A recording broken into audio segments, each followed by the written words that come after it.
오늘의 말씀은 열왕기상 3장 27절에서 28절 말씀입니다.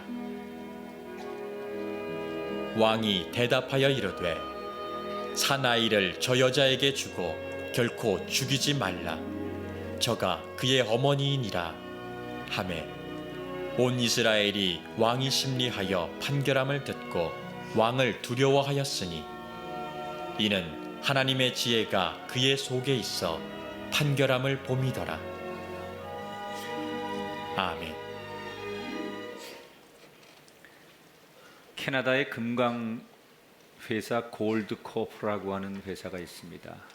한때는 금을 많이 캐내서 잘 나가는 회사로 또 성공하는 회사로 유명했지만 몇 년째 새로운 금맥을 찾지 못해서 회사가 점점 어려워지더니 급기야는 부도 위기에 처하고 말았습니다. 새로운 시도를 수십 차례 해봤지만 번번이 실패를 거듭하다 이제 막다른 골목에 다다른 골드코프는 당시의 CEO였던 롭 맥어원이라고 하는 사람이 마지막 벼랑 끝에 선 심정으로 중요한 결정을 합니다. 인터넷에 일반인들이 보면 약간 이해가 되지 않는 광고 하나를 냅니다. 골드코프에 도전해 보세요 라는 제목과 함께 57만 달러의 현상금을 걸고 새로운 금맥을 찾아주는 사람에게 이 상금을 드리겠다라고 광고를 냅니다. 여기까지는 그럴 수 있다고 생각이 되는데 그 다음이 문제입니다. 곧이어 자기 회사의 1급 비밀인 금광의 지질도와 갱도에 대한 정보를 인터넷에 모두 샅샅이 공개를 했습니다. 이것은 핵심 비밀이기 때문에 절대로 외부에 공개되면 안 되는 중요한 보안 사항입니다. 그런데 맥어윈은 이것을 다 모든 사람들이 볼 수 있도록 공개를 합니다. 주변에서는 대단히 바보 같은 짓을 했다. 혹시 회사가 다시 살아나더라도 이미 상대 경쟁 회사에게 너무 많은 정보를 주었기 때문에 이 회사는 더 어려워지게 될 것이다. 이렇게 예측을 합니다. 그런데 결과는 어떻게 되었을까요? 모든 사람의 예측과는 정반대의 결과가 나왔습니다. 몇 주일 만에 수백 명의 전문가들이 금강 지도를 다운받아서 연구에 몰입을 하기 시작합니다. 그런데 재미있는 사실은 이 일에 뛰어든 많은 참가자들이 대부분 골드코프의 경쟁사에 해당하는 직원들이 제일 많이 참여를 하게 됩니다. 그들은 금맥 찾기의 최고의 전문가들이었습니다. 공개된 자료를 가지고 전문가답게 수학적, 지질학적 연구를 하면서 계산을 하고 금이 나올 가능성이 있는 곳 100곳을 점찍어 줬습니다. 그리고 놀랍게도 그 중에 80%에서 금이 220톤이 쏟아져 나왔습니다. 그 덕분에 이 회사는 부도 위기를 넘기고 다시 승승장구하는 최고의 회사로 떠오르게 됐습니다. 맥어윈이라고 하는 사람은 남들이 시도하지 않는 새로운 시도를 통해서 자기 회사와 인생의 가장 급박한 위기를 또 다른 기회로 만든 대표적인 예라고 할 수 있습니다. 우리는 오늘 솔로몬을 통해서 인간이 살아가면서 만나는 많은 어려움들, 절망들, 위기의 순간을 어떻게 지혜를 발휘해서 그것이 또 다른 삶의 기회가 되게 할 것인가에 대한 중요한 하나님의 음성을 듣게 될 것입니다. 오늘 성경의 이야기는 유명한 솔로몬의 지혜로운 재판의 이야기입니다. 16절부터 오늘 말씀이 소개되는데 16절 맨 처음에 이런 단어로 오늘의 사건을 소개합니다. 따라합시다. 그때에. 이 그때라고 하는 말 속엔 많은 이야기가 함축되어 있는데 앞에 얘기를 연결하는 거죠. 솔로몬이 아주 젊은 나이에 왕이 됐습니다. 사람들은 과연 이 젊은 솔로몬이 왕으로서 나라를 통치할 수 있을까에 대한 궁금증이 또 기대 반 우려 반이 상당히 있었습니다. 그런데 이 솔로몬이 왕이 되자마자 다른 것 안 하고 기브온 산당에 가서 1000번 제사를 드린다고 하는 것. 그리고는 얼마 뒤에 하나님이 자기에게 나타나셔서 하늘의 지혜를 선물로 주셨다. 이런 고백을 많은 백성들이 듣게 되었어요. 그런데 바로 그렇게 하나님께 1000번째 제사를 드리고 지혜를 얻고 난 다음에 곧바로 솔로몬에게는 본인이 감당할 수 없을 것 같은 너무나 당혹스러운 사건 하나를 만나게 돼요. 어느 날 창기 두 여인이 아기 하나를 가지고 와서 서로 각자 자기의 아기라고 울면서 누구 아기여야 되는지, 누가 진짜 엄마인지 재판을 해달라고 요청을 합니다. 이야기를 들어보니 창녀들이에요. 아주 사회 밑바닥에. 두 여자가 공동체 생활을 했는데 비슷한 시기에 임신을 합니다. 그리고 아주 비슷한 시기에 성경에는 3일 간격으로 아기를 출산하게 돼요. 그런데 어느 날 아기를 출산하고 얼마 안 돼서 한 여인이 잠을 자다가 잠결에 자기도 모르는 사이에 아이를 압사시켜서 사망하게 만듭니다. 깨어보니 의도하지 않게 자기 아기를 죽인 거예요. 그런데 이 여인이 이 사실을 어떻게 모면하느냐, 옆에 자고 있는 동료의 아기를, 비슷한 시기에 태어난 그 아기를 얼른 바꿔치기 하고서는 모른 척합니다. 아기를 바꿔치기 당한 이 엄마가 깨어보니 자기 아기가 숨을 쉬지 않는데 가만 보니 자기 아기가 아니에요. 아무리 신생아일지라도 엄마는 자기 아기를 알아볼 수 있어요. 저기 있는 아기가 내 아이인데 이 여자가 바꿔치기 했다는 것을 금방 알 수 있었어요. 그리고 아이를 돌려달라, 아니다, 이 아이는 내 아이다, 서로 옥신각신하며 시비가 붙고 이 문제가 해결이 되지 않자 드디어 솔로몬 왕에게까지 이 사건을 가지고 온 거예요. 이게 우리가 들을 때는 흥미롭고 재미있는 이야기일 수 있지만 이 당시 솔로몬에게는 굉장히 위협적인 또 어려운 그러한 시험거리가 될 수밖에 없는 재판이었어요. 이 사건은 솔로몬에게 두 가지를 시험하게 되는 계기가 됩니다. 첫째는 왕의 자격이 있는가를 사람들이 보는 거예요.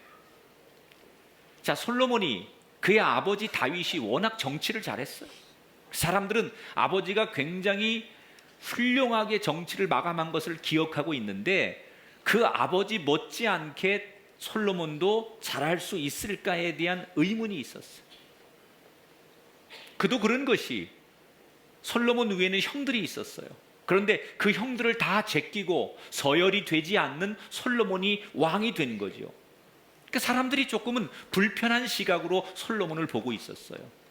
너무 젊은 사람이 욕망과 야망에 의해서 왕이 되진 않았을까? 이런 시기와 그리고 불편한 시선으로 솔로몬을 보고 있었어요. 쉽게 얘기하면 팔짱 딱 끼고 너 얼마나 하나 보자, 실눈 뜨고 고깝지 않게 바라보고 있었다는 얘기. 그러니까 사람들이 지금 네가 왕의 자격이 있는지, 과연 이 문제를 어떻게 처리하는지를 보면 너의 능력을 알 수 있다라는 시험 무대가 됐다는 거죠.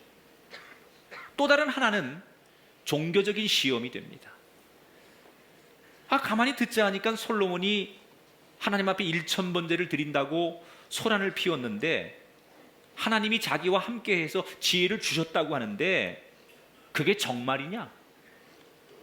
정말 하나님이 솔로몬과 함께 하셔서 하늘의 지혜가 솔로몬에게 있는지 이 재판을 보면 하나님이 솔로몬의 편이 되시는지를 알 수 있다. 이런 관점으로 이 재판을 많은 사람들이 지켜보는 거예요. 그러니 솔로몬은 왕의 자격과 종교적인 입장에서 단순히 재판이 아닌 더 큰 시험의 무대에 올라서게 된 거죠. 사실 지금 같으면 이 재판은 문제도 되지 않아요. 왜? DNA 검사하면 금방 나옵니다. 한나절이면 모든 것을 판별할 수 있습니다. 그런데 이 당시에는 이런 의학적 시스템이 없을 때예요. 더군다나 증인도 없어요. 두 여인 당사자의 증언에 의해서만 모든 것을 해결해야 하는 상황이에요. 그러니 이 재판 자체가 처음부터 굉장히 당혹스럽고 어려운 시험이 될 수밖에 없었다는 거죠. 그런데 하나님은 이 재판을 솔로몬이 은혜롭게 아주 정의롭게 해결하게 하시면서 두 가지의 메시지를 이 재판을 통해서 나타내십니다. 첫째는 정의가 무언가를 하나님이 말씀하시는 거예요. 라구아디아라고 하는 판사가 있었습니다. 대단히 보수적이고 엄격한 재판을 하기로 유명한 판사입니다. 그런데 어느 날 이 라구아디아 판사 앞에 아주 행색이 초라한 늙은 노인 한 명이 재판을 받게 됩니다. 어떻게 여기를 오게 됐느냐고 물으니까 이 노인이 이야기하기를 자기가 너무 배가 고파서 남의 상점에 가서 빵을 훔쳐 먹다가 그래서 이렇게 잡혀오게 됐고 재판 과정에 이르게 됐노라고 이야기를 합니다. 그런데 이야기를 계속 들어보니 이 노인은 평상시 굉장히 정직한 분이었어요. 다만 나이가 먹으면서 가족들이 다 떠나가고 직장을 구하려고 노력을 많이 했지만 늙고 힘없는 이 노인을 어디도 받아주지 않아서 일할 기회가 없었을 뿐이고 몇 날 며칠 아무것도 먹지 못해서 죽을 것 같아서 할 수 없이 그냥 본능적으로 빵 하나를 훔쳐 먹다가 이렇게 사건이 불거져서 여기까지 오게 된 케이스예요. 생계형 범죄라고 하죠. 판사 입장에서는 충분히 정상 참작을 해줄 수 있는 상황이에요. 라구디아 판사는 이 이야기를 듣고는 심사숙고하게 생각하기 시작합니다. 불쌍한 노인에게 엄격하게 법을 적용하자니 너무나 이 노인이 불쌍하고 그동안 살아온 것에 대해서 보상할 길이 없다라고 생각이 됩니다. 그렇다고 불쌍하다고 법 적용을 이 노인에게만 편안하게 해준다면 법의 공정성이 사라지게 됩니다. 그래서 라구아디아 판사는 고민을 합니다. 그리고 한참을 고민한 끝에 판결을 내리는데 뭐라고 판결을 내리느냐? 노인께서 상황과 과정은 딱하지만 법은 공정해야 합니다. 그래서 당신에게 유죄 판결을 내릴 수밖에 없습니다. 10달러의 벌금형을 판결하게 됩니다. 방청석에서 이 모습을 지켜보던 몇몇 사람들이 탄식 소리와 함께 라구아디아 판사에 대해서 불만을 제기합니다. 너무한 거 아니야? 저 정도는 충분히 판사의 재량으로 용서해주고 권면하고 다시는 그러지 말라고 해도 될 수 있는 상황인데 유죄 판결을 내리는 건 이 상황을 들은 판사로서는 너무한 것 아니야? 라고 수군거리기 시작합니다. 이때 라구아디아 판사는 아직 내 판결이 끝나지 않았습니다 라고 말을 덧붙여 가면서 10달러를 판결하는데 빵을 훔쳐야 했던 것은 바로 나와 여러분의 잘못이기도 합니다. 우리가 이런 노인이 배고파서 빵을 훔칠 수밖에 없도록 만든 이 사회 구성원 한 사람으로서 우리의 책임이기도 합니다. 그래서 판사인 저는 저 자신에게 10달러를 벌금을 내라고 판결합니다. 그리고 이 자리에 계신 모든 방청객들에게 50센트씩 벌금을 내라고 판결을 내리겠습니다. 사람들이 먼저 판사가 10달러를 꺼내서 모자에 집어넣으니까 남은 방청객들이 50센트씩 동전을 내기 시작했어요. 다 거두니까 47달러가 되었어요. 그 돈을 노인에게 건네 주었어요. 이 이야기는 실화입니다. 명판결이죠. 누가 봐도 이 재판에 대해서 불만이 없는 정의로운 재판이라고 말할 수 있죠. 이 라구아디아 판사는 그런 지혜를 가지고 미국의 뉴욕 시장에 출마를 해서 연속 3번으로 당선이 됩니다. 미국에 있는 뉴욕의 사람들이 가장 잊지 못하고 존경하는 역대 시장 가운데 라구아디아 판사는 늘 뽑힙니다. 불행하게도 그는 나중에 비행기 사고로 세상을 떠나게 됩니다. 그때 많은 뉴욕 시민들이 이 라구아디아 판사의 공의로움, 정의로움에 대해서 잊지를 못해서 그의 이름을 따서 공항 이름을 라구아디아 공항이라고 짓고, 한국 사람들이 뉴욕을 갔을 때 가장 많이 이용하는 공항이 라구아디아 공항입니다. 뉴욕 시내 안에 있는데 저 외곽에 새로 만든 공항이 있긴 하지만 한국 비행기들이 가면 많이 과거 이용했던 공항이 라구아디아 공항인데, 그 라구아디아 공항이 바로 지금 소개해드린 명판결을 했던 이 판사의 이름에서 유래가 된 거예요. 라구아디아 판사는 법과 인정 사이에서 고민을 했어요. 하지만 지혜로운 판결을 통해서 정의로운 세상을 그 재판을 통해서 만들어냈어요. 지금 솔로몬은 정의를 지켜야 돼요. 악한 엄마로부터 연약한 피해자 엄마를 지켜주는 정의를 세워야 돼요. 그런데 이 재판을 보면 결과와 상관없이 이 재판 자체가 얼마나 정의로운 재판인가를 알 수 있는 힌트가 하나 있어요. 그게 뭐냐면 16절에 창기 두 여자가 왕에게 와서 그 앞에 섰다 그랬어요. 창기는 창녀입니다. 가장 밑바닥 중에도 사람들이 손가락질하고 휴지 취급하는 인생이 창기예요.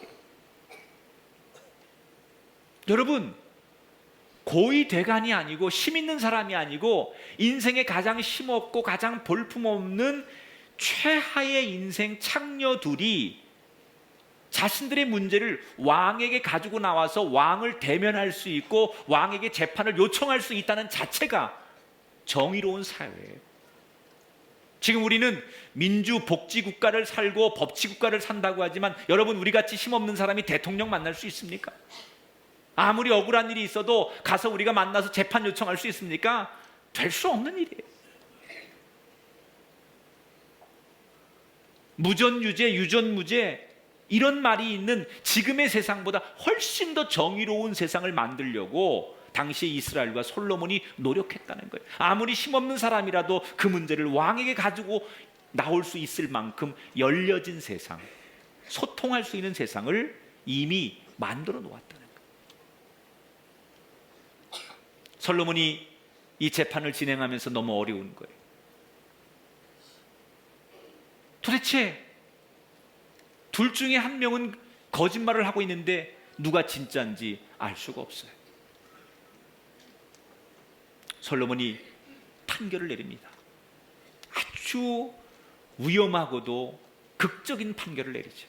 두 여인에게 당신들 모두 다 증인도 없는 상태에서 각자 자기 악이라고 주장하니 나로서는 증거도 없고 증인도 없으니 내가 왕으로서 공정하게 판결을 내릴 수밖에 없는데, 그러면 할 수 없다. 둘 다 억울하지 않으려면 이 아이를 칼로 반으로 쪼개어서 반씩 줄 테니 각자 내 판결을 따르라 라고 명령합니다. 이때 가짜 엄마는 솔로몬 판결을 받아들일 의사를 보입니다. 그러나 진짜 엄마는 그럴 수 없는 거예요. 내가 키우지 못한다 할지라도 이 아이 죽는 것을 볼 수가 없는 진짜 엄마의 심정. 그 어머니는 울며 솔로몬에게 이렇게 얘기하죠. 나에게 주시지 않아도 됩니다. 내가 키우지 않아도 좋습니다. 제발 아이는 죽이지 마십시오. 이 아이만 살려주신다면 나는 어떤 판결이든지 수용하겠습니다 라고 울면서 양보를 선언하죠. 이때 솔로몬은 모든 사람 앞에서 누가 진짜 엄마인지를 판결하게 되는 거예요. 여러분, 한 여자는 생명을 생명으로 보지 않고 소유물로 보고 있어요. 그러나 한 여인은, 진짜 엄마는 생명을 사랑으로 보고 있어요.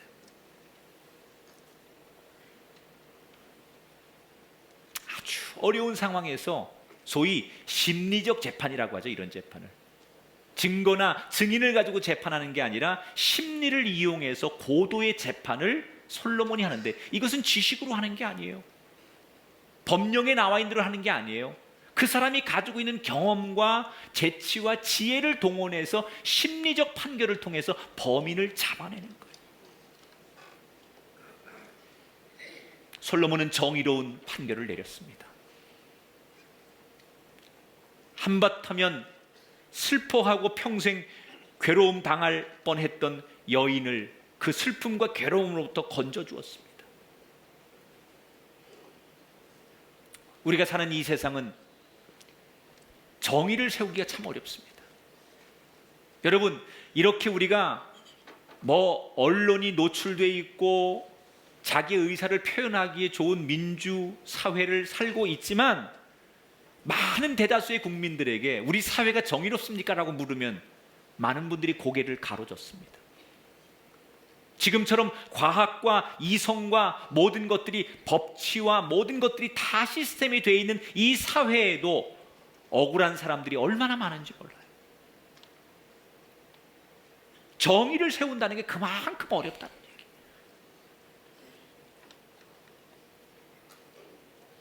그런데 솔로몬은 그 어려운 시대에 아무것도 없는 그 정말 맨 땅과 같은 그 상황에서 정의가 무언지를 모든 사람들에게 이 재판을 통해서 한눈에 보여줬어요.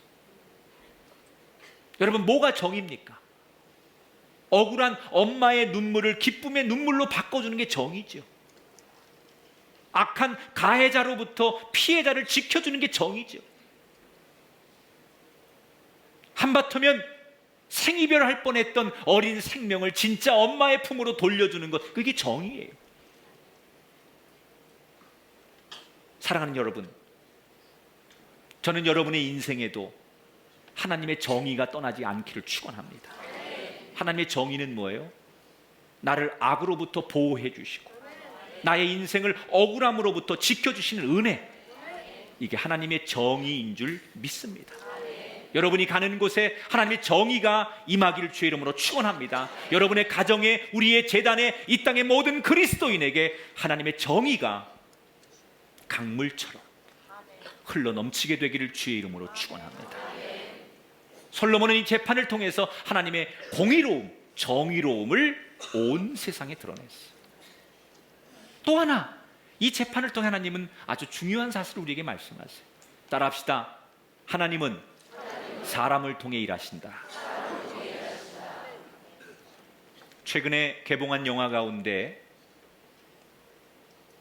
파울볼이라는 영화가 개봉됐어요. 고양 원더스라고 하는 프로야구 선수가 정식 되지 않은, 운동은 하지만 소속팀이 없는 소위 야구계의 미생과도 같은 선수들을 모아서 평생을 야구하고 프로 구단에 가서 스카웃 당해서 선수로 뛰는 게 소원이었지만 어디에서도 선택되지 못해서 야구를 중도에 포기하고 절망하는 그런 삼류 선수들을 모아서 그들에게 혹독한 훈련과 정신무장을 통해서 급기야 10개 구단의 프로 구단을 통해서 30명의 선수들이 정식 선수로 스카웃되게 하는 놀라운 성과를 이루어내요. 그런데 이 영화에서 여러 가지 메시지를 전하지만 가장 주목하는 메시지는 바로 이 일을 진두지휘하는 현재 하나 이글스의 프로 야구 감독이신 김성근 감독의 이야기를 조명합니다. 나이가 많은 노년에 그 김성근 감독께서 젊은 아들뻘 되고 아니 손자뻘 되는 그 젊은이들을 모아놓고 너희들이 서 있는 곳은 벼랑 끝이다. 더 이상 뒤로 물러서면 낭떠러지밖에 없으니 너희들은 이를 악물고 앞으로 전진하는 길밖에 없다. 이렇게 혹독하게 그들을 다그치고 때로는 격려하면서 꿈을 꾸게 하고, 그리고 30명의 선수들이 다시 프로야구단에 입단하게 하는 놀라운 경이적인 일들을 만들어내요. 한 사람의 힘이 얼마나 대단한가를 이 영화는 말해주고 있어요. 여러분은 우리 주변에 한 사람 때문에 우리가 망할 수도 있어요. 그러나 한 사람 때문에 더불어서 모든 사람들이 성공할 수도 있는 거예요. 솔로몬 한 사람 때문에 하나님이 드러나게 되었어요. 솔로몬 한 사람 때문에 무엇이 정의인지를 온 백성들이 보게 되었어요. 하나님은 한 사람을 낮게 보시는 분이 아니에요. 우리 인간들은 많은 숫자 가운데 한 사람이 없으면 수학적 계산으로 이 많은 사람 가운데 하나가 없어도 돼라고 계산할 수 있는 게 인간이에요. 그러나 하나님은 그렇지 않아요. 한 사람 조체를 너무나 귀하게 보시는 분이에요. 그래서 99마리의 양을 놔두고 한 마리의 양을 찾아서 기꺼이 찾아와 줄거이 잔치를 벌이는 분이 하나님의 마음이라는 거예요.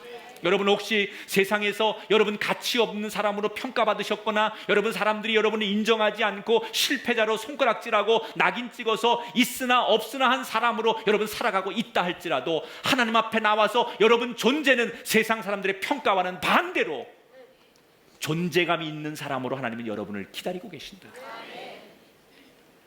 그러므로 여러분 세상에서 내가 낮은 자로 인정받지 못하는 자로 버려진 자로 미생과 같은 존재로 산다 할지라도 오늘 하나님 앞에 나와서 여러분의 시선을 하나님 앞에 올려드리고 여러분이 입술로 하나님을 고백하실 때 여러분을 가장 귀하게 보시는 하나님이 여러분의 손을 잡고 다시 일어나도록 기회를 주시는 줄 믿으시기 바랍니다.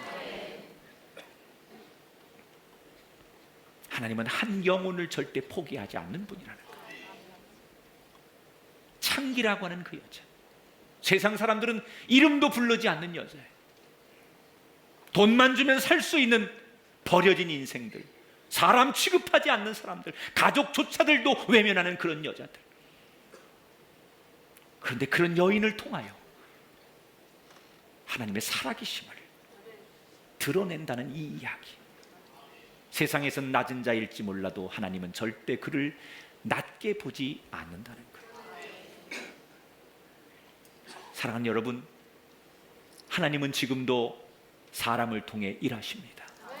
하나님이 직접 오병이의 기적도 일으키시고 하나님이 안진뱅이를 일으키시는 일을 하나님 직접 하실 수 있지만 하나님은 언제나 사람을 통하여 하나님의 기적을 이 땅에 펼치시는 분이에요. 바로 그 하나님이 일하시는 한 사람이 여러분이 되기를 주 이름으로 축원합니다. 세상에서 힘없지만 배운 것 없지만 능력 없지만 나이는 이미 먹어서 은퇴했지만 하나님이 나를 통하여 우리 가정, 내 주변 그리고 교회, 세상을 통하여 하나님이 일하실 때 나를 통하여 일하게 되는 축복이 우리에게 일어날 줄 믿으시기 바랍니다. 솔로몬은 참 어려운 재판을 하나님의 지혜 가운데 너무나 아름답게 마무리해요. 자, 이렇게 명판결을 내리고 나서 진짜 엄마에게 아이를 안겨준 뒤에 그 뒤에 재판 후에 어떤 일이 벌어집니까? 28절에 이런 구절이 나와요. 온 이스라엘이 왕이 심리하여 판결함을 듣고 따라합시다. 왕을 두려워했다. 다시 따라합시다. 왕을 두려워하였으니. 온 백성들이 이 판결을 보고 왕을 두려워하기 시작했어요. 이 판결이 있기 전까지 팔짱 끼고 실눈 뜨고 불만 어린 표정으로 어떻게 하나 보자 이렇게 바라보던 사람들이 솔로몬이 너무나 지혜롭게 재판을 하고 정의를 세우자 솔로몬을 어떻게 생각했다고요? 두려워하기 시작했다고 했어요. 만만하게 보지 못하는 거예요. 나이 어리다고? 경험 없다고? 별것 아니라고? 그렇게 생각을 못하게 만들어 버렸다는 거예요. 오히려 이 재판 하나 때문에 어려움을 이겨내고 위기를 이겨내자 돌파해내자 그것이 전화위복이 되어서 솔로몬에게 나라를 통치하고 백성들에게 존경을 받고 솔로몬의 철학이 어디 있는지를 온 세상 사람들에게 한 번에 나타낼 수 있으며 나의 가치는 하나님께 있다는 것을 온 세상 사람들에게 알릴 수 있는 절호의 기회가 되었어요. 그의 아버지 다윗은 무력으로 두려운 사람이었다면 솔로몬은 이제부터 지혜 때문에 두려운 사람이 되는 거예요. 여러분, 왜 솔로몬의 지혜가 사람들에게 두렵습니까? 솔로몬의 지혜라는 것은 백성들이 볼 때 다른 게 아니에요. 하나님이 솔로몬과 함께 하시는구나. 하나님의 능력이 솔로몬과 함께 하는구나. 이게 백성들이 바라보는 솔로몬의 지혜였다는 거예요. 솔로몬의 인생 속에 하나님이 계시는구나. 이게 백성들 눈에 보이기 시작했다는 거예요. 그러니까 솔로몬을 두려워할 수밖에 없었다는 거예요. 저는 여러분이 이 땅에 솔로몬이 되기를 축원합니다. 재판을 통해서 솔로몬을 돕는 하나님의 은혜가 드러난 것처럼 여러분의 삶의 자리를 통하여 여러분이 일하시고 여러분이 장사하고 여러분이 자녀를 교육하고 여러분이 신앙생활하는 그 모습을 통해서 여러분의 삶을 통하여 하나님의 능력과 하나님의 지혜가 하나님의 살아계심이 온 세상 사람들을 통하여 여러분을 통하여 온 세상 사람들에게 드러나게 되기를 주님의 이름으로 축원합니다. 여러분 안에 하나님이 계시고 내 안에 성령님이 계시고 주의 능력이 나와 함께 한다는 것을 나를 바라보는 온 세상 사람들이 알게 될 수 있기를 주의 이름으로 축원합니다. 그래서 급기야는 여러분을 보고 많은 사람들이 두려워하게 되기를 축원합니다.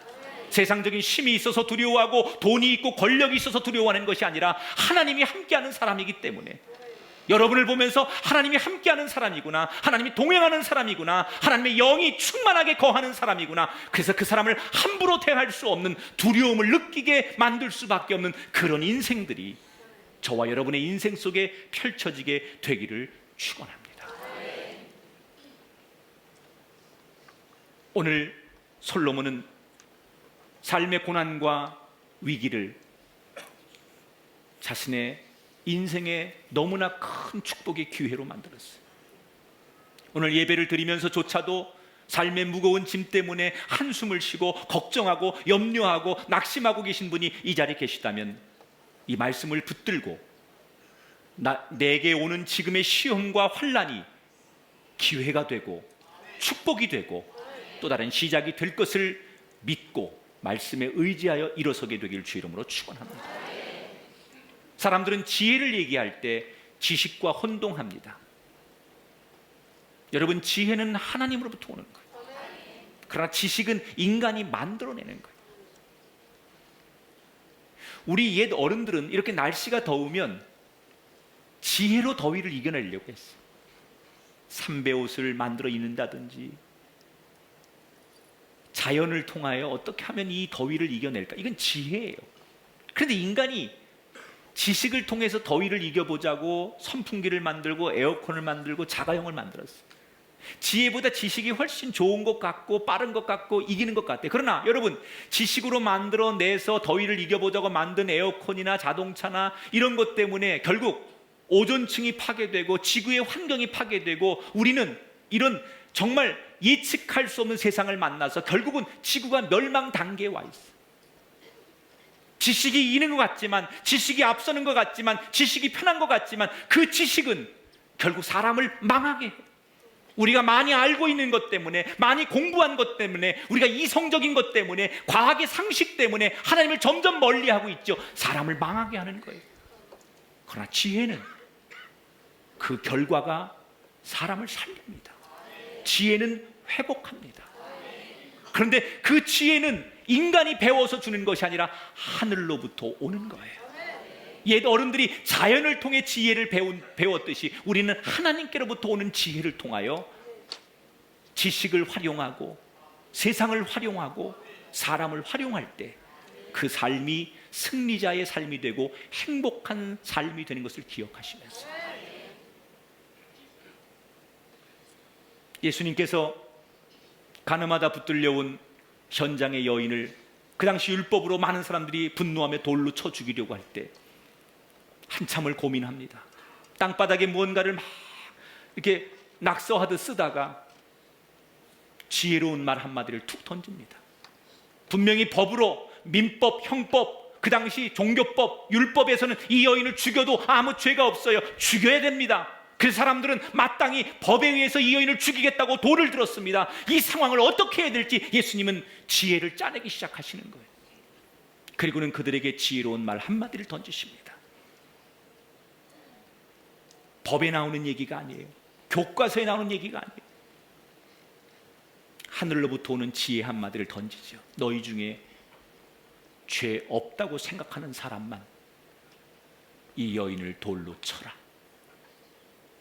이 한마디 때문에, 이 한마디의 울림 때문에 형법 어디에, 민법 어디에, 무슨 법 조항에 어떠하기 때문에 죽여라 살려라 이런 논쟁이 아니었어요. 하늘로부터 오는 지혜 한마디로 그 법